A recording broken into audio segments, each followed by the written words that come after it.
Hello everyone. I have created the product slider. So most of guys facing the issue with the gallery. So just this is the simple flex slider. I will also create the another one. So let's see how you can create the this slider in 2 minutes. So just go to the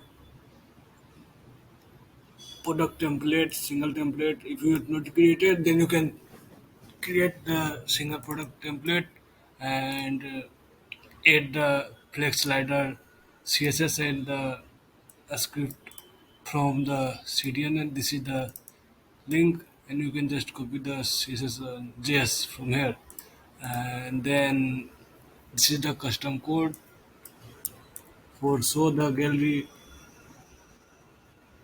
So this will show the gallery on here, and second you need to add the CSS. If you want to more style, then you can write the styling here.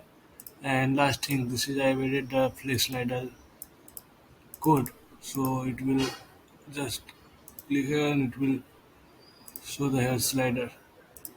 See, so let's try your end, and if you have any query, then feel free comment me. Okay, thank you, bye.